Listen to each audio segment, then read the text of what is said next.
మత మార్పిడులు రిజర్వేషన్ల ప్రయోజనాలపై మెడ్రాస్ హైకోర్టు ఇచ్చిన సంచలన తీర్పు దేశవ్యాప్తంగా సౌండ్ చేస్తోంది. ఇస్లాం మతంలోకి మారిన వారికి బీసీఎం కేటగిరీ కింద రిజర్వేషన్ ప్రయోజనాలు కల్పిస్తూ తమిళనాడు ప్రభుత్వం జారీ చేసిన ఉత్తర్వుని కోర్టు కొట్టేయడం హాట్ టాపిక్ గా మారింది. అలాంటి ఉత్తర్వులు రాజ్యాంగ విరుద్ధం అంటూనే సమానత్వం అనే ఇస్లాం సూత్రాన్ని గుర్తు చేసింది.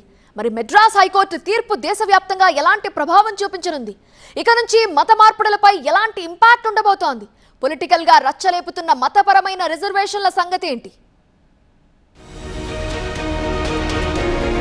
వెనుకబడిన తరగతిలో డీనోటిఫైడ్ కమ్యూనిటీలో షెడ్యూల్డ్ కులాలకు చెందిన వారు ఇస్లాంలోకి మారితే వారిని వెనుకబడిన తరగతి ముస్లింలు అదే బీసీఎం గా పరిగణించలేమని మద్రాస్ హైకోర్టు స్పష్టం చేయడం దేశవ్యాప్తంగా చర్చనీయాంశమైంది. వారిని కేవలం ముస్లింలుగానే గుర్తించడం జరుగుతుందంటూ దానికి సంబంధించి 2024 మార్చి 9వ తేదీన తమిళనాడు ప్రభుత్వం జారీ చేసిన జీవో అమలును హైకోర్టు నిలిపివేయడంపై గల్లీ నుంచి ఢిల్లీ దాకా చర్చ జరుగుతోంది.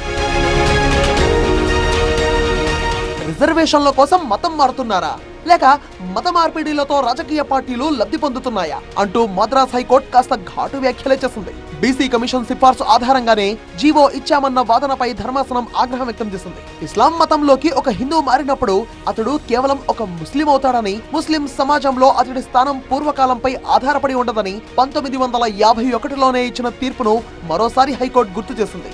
సుప్రీంకోర్టు సైతం తమ తీర్పును ఆమోదించిందన్న విషయాన్ని మద్రాస్ హైకోర్టు మరోమారు స్పష్టం చేసింది.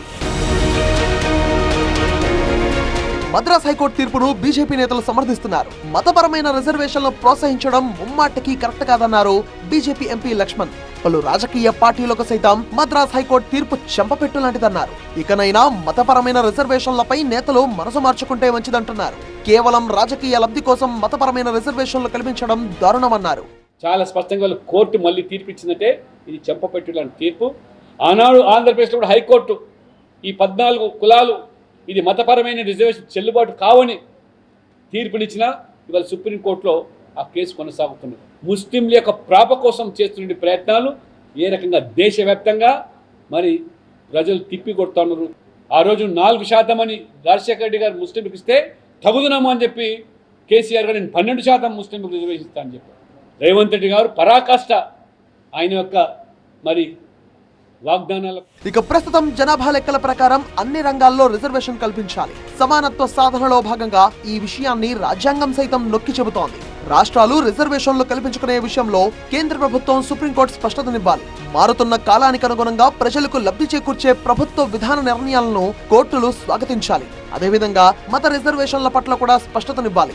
రిజర్వేషన్ల విషయం మతాల మంటకు దారితీయొద్దు, హిందూ ముస్లిం సమస్యగా అస్సలు మారొద్దు అన్న వాదన జనాల నుంచి వినిపిస్తోంది. రాజ్యాంగం కూడా అదే కోరుకుంటుంది కూడా. మొత్తంగా దేశవ్యాప్తంగా చర్చనీయాంశమైన మద్రాస్ హైకోర్టు తీర్పుపై ఎలాంటి పొలిటికల్ రియాక్షన్స్ రాబోతున్నాయి? ఈ తీర్పు మిగతా రాష్ట్రాలపై ఎలాంటి ప్రభావం చూపిస్తుంది అన్నది చూడాలి.